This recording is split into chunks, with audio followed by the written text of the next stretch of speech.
Hey guys, thanks for watching today. We're reviewing and having a look at the Samsung Gear Fit. Now this is originally footage that I filmed back in 2014 when this was first released. I bought one pretty early on.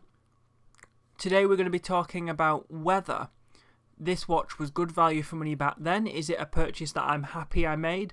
And we're also going to be talking about should this be something that you buy today.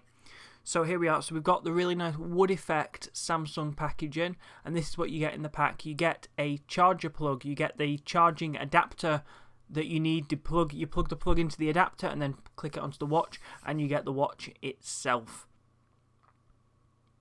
Alright, so what we can see here is this is the charger, and this is how it all charges up. So you have this little clicky connector chargy bit that clicks onto the back of the watch, and that clicks on just like this, and then you plug the micro USB adapter plug, which is hardwired to the main wall plug, into the unit just like this.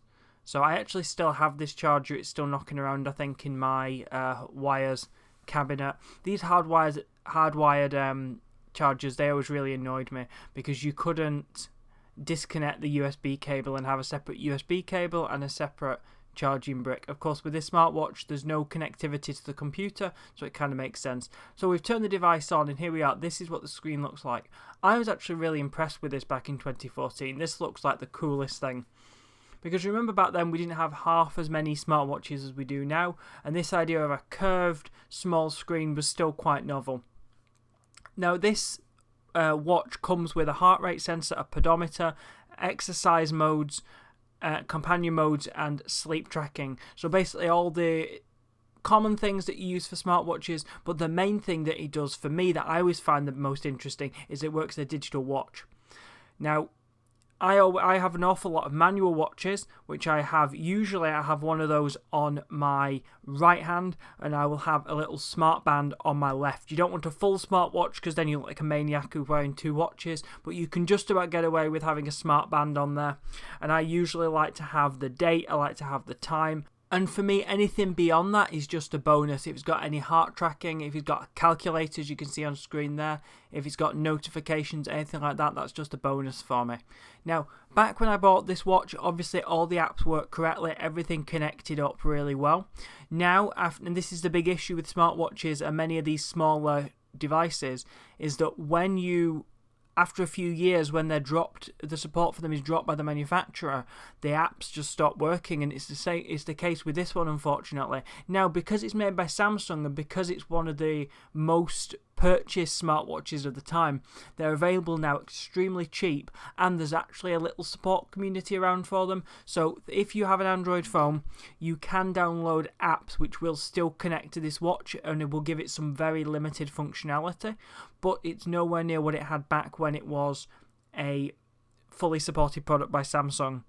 So would I buy this watch today? You know what? I would buy it today if it was very, very cheap. If you see it in a charity shop, if you see it in a charity bin, maybe buy one brand new for $3, something like that, then I probably would get it just for that. If it was full price, absolutely not, no, just because it doesn't have the support. Also, there are much better options available.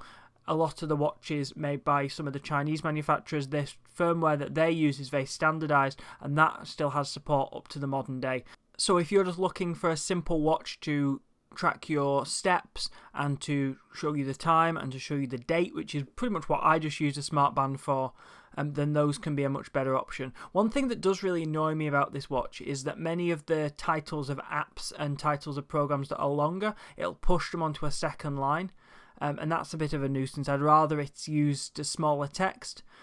But yeah, overall, I'm very happy with this. It has some really nice wallpapers. It does look quite nice. And you know what? You wouldn't notice it was 10 years old as well if someone was wearing it.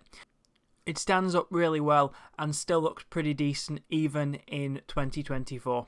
So yeah, thank you so much guys for watching today's video. If you enjoyed it, please make sure to hit the like button. If you want to see more content from me, make sure to hit the subscribe button. If you want to tell me and you want to recommend videos, you want to leave some feedback about this watch, what kind of smartwatches do you have, what have you had, please leave that in the comments down below. Thanks again guys, and once again, as usual, we always end the video with some trains.